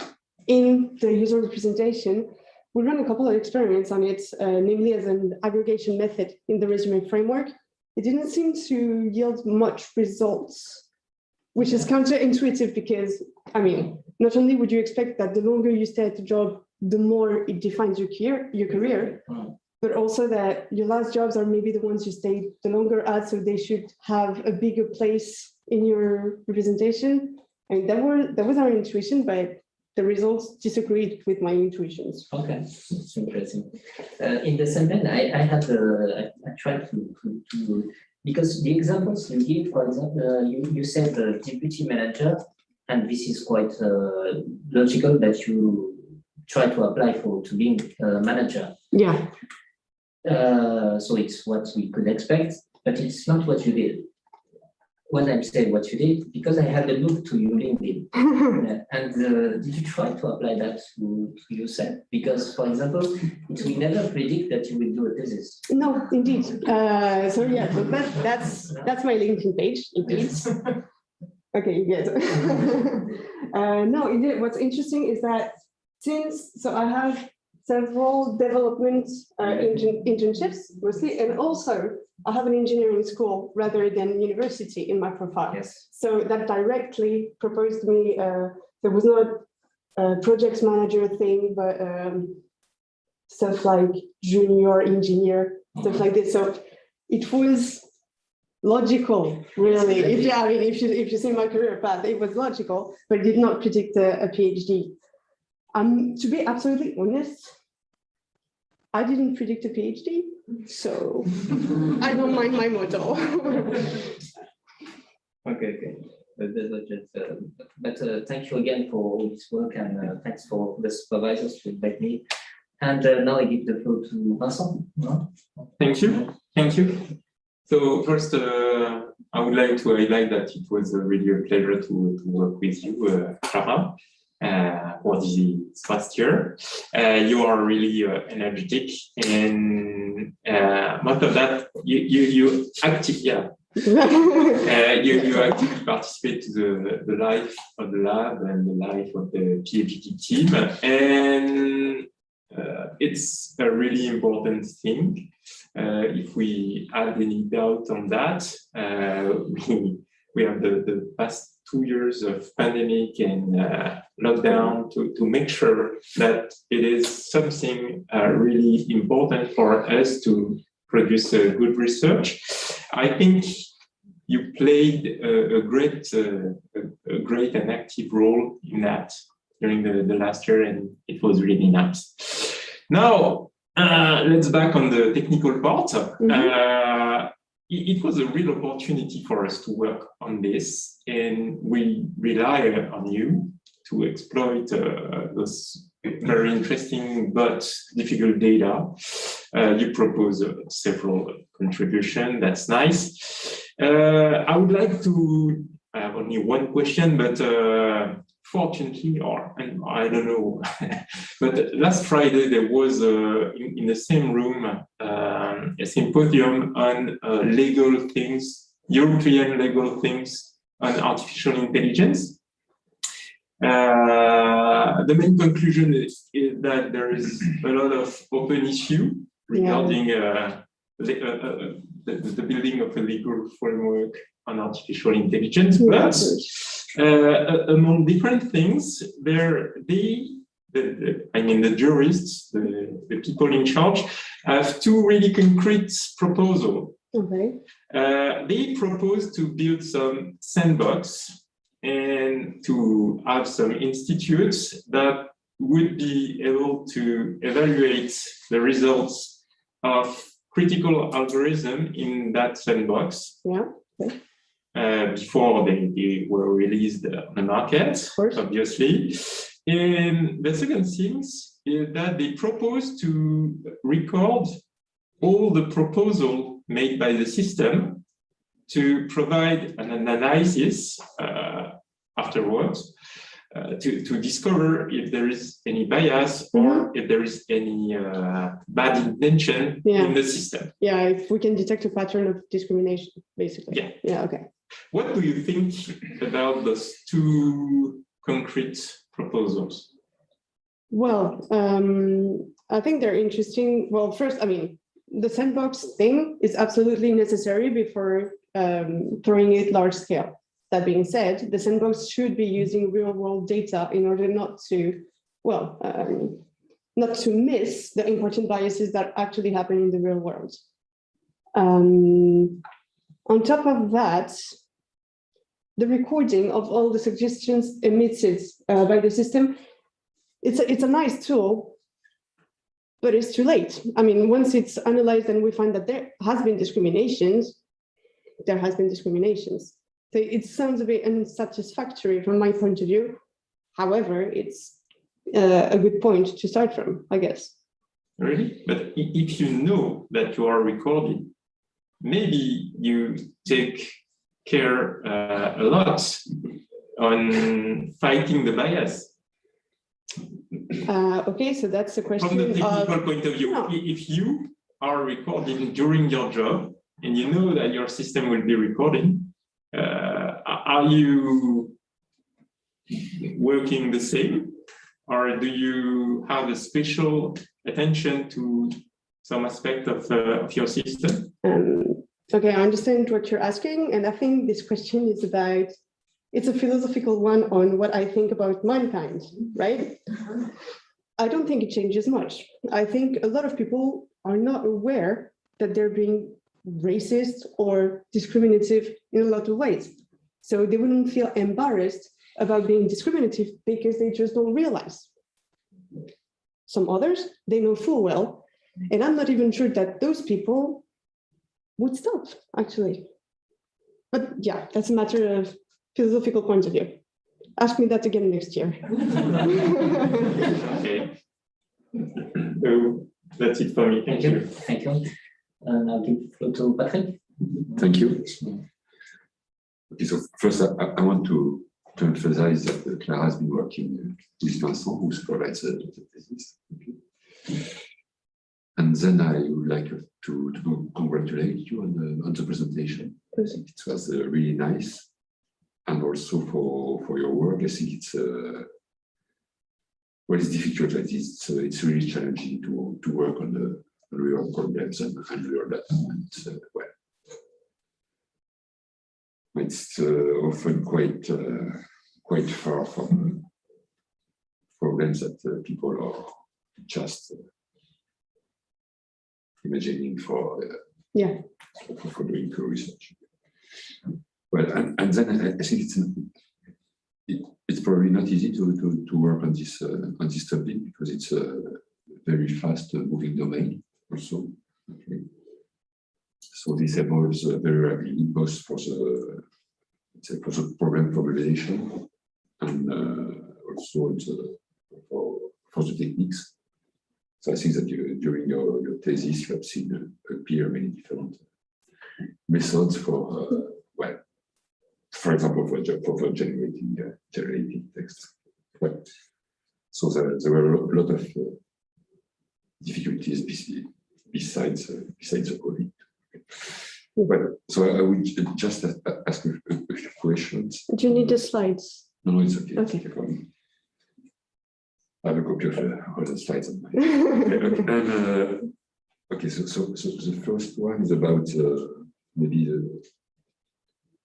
about the explanations. So We have been using extracted sentences for explanations. Okay. And I think that this topic on explanation in black boxes, in complex black boxes like developing systems, started only a few years ago, even if the topic is older, and that people in both in the vision and in the NLP communities have been doing more or less the same thing, and it's pretty difficult to explain things in logical ways. And well, I think it's probably impossible. So people have been just highlighting what were the main, let's say, causes of contamination or of a decision. Okay, but my question is, okay, did you consider other types of possible explanations than highlighting what the system, what were the most relevant input for the system to take a decision? Yeah, something that I learned about maybe a tiny bit too late were the post-hoc frameworks that I was talking about, such as LIME and SHAFT, that are perturbation-based. And basically what they're going to do is that they're going to find the minimal amount of noise in your input to change the output. I think extensive analysis with those frameworks could have given a lot more insights on, on explaining what changes the prediction. So yeah, that's something that I would have liked to do. Okay. And you think that this kind of technique like that could be directly applied to the system? Or? Yes, I think so. Actually, what it would be especially interesting in the review system. I mean, you're not going to change the user and item profile. Actually, you could, but I think it would be more interesting in the review. Maybe, I don't know, we're just seeing if maybe changing Neil Diamond to say Neil Gaiman changes the polarity. Does this have an effect? And if so, does it mean that that the system understands diamond as a diamond or as a named entity? And yeah, I think it could have provided a lot of insights. Okay, thank you. And okay. And then another question on the second topic. So here you have been using text generation techniques, yes, not extractive techniques like here. Exactly. And what we propose to do is to generate a description or a title and description of a job. Okay. Yeah. And so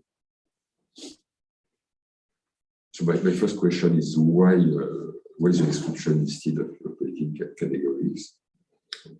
I'm sorry, why the description is? Instead of predicting categories, job categories, for example. I'm sorry, I don't understand. Job predefined categories. Oh, so why didn't we try to classify the next jobs? For example, yeah. Mostly because there were too few occurrences in the vast majority of the job titles. So I think the most, how do you say? The most common job titles were stuff like project manager intern and project manager. And aside from those two job titles, the rest of them appeared like 3 times in the data sets. So when we saw this, we also wanted to go one step further and explain what it actually means beyond just intern or project manager. And that's why we integrated the generation, because it didn't feel like it would give a lot of information to output intern. Okay, so you think it's easier to generate the text than generate a category? I wouldn't say it's easier, because I mean, the longer the text you want to generate, the more you expose yourself to a lot of unpleasant surprises, of course. But in the spirit of explanation, it seemed reasonable to add the description. It just was more informative. Okay, and then my next question is about why only one suggestion. I mean, logical things could be generate. No, that's yeah, that's true. Actually, I did not. I did not, but it's true that it would have been interesting, namely through beam search methods. I think we could have proposed several suggestions. It's true. I just didn't think about it at the time. I think about it because also you mentioned the variation road encoders in the next contribution, and this could be used to generating several. Yeah, absolutely. Okay, thank you. That's it for me. Thank you. Thank you. Thank you. So thank you for all of yours. So now it's more time for discussion. We move or No, we stay Yeah. here. So Tout le monde dehors. Est-ce que tu peux couper le truc YouTube? Oui, bien sûr. Oui, c'est mieux. Alors, YouTube. On se retrouve sur l'autre canal, c'est ça? Oui. S'il y a des gens qui écoutent les autres, on revient sur ce canal-là dans pas longtemps.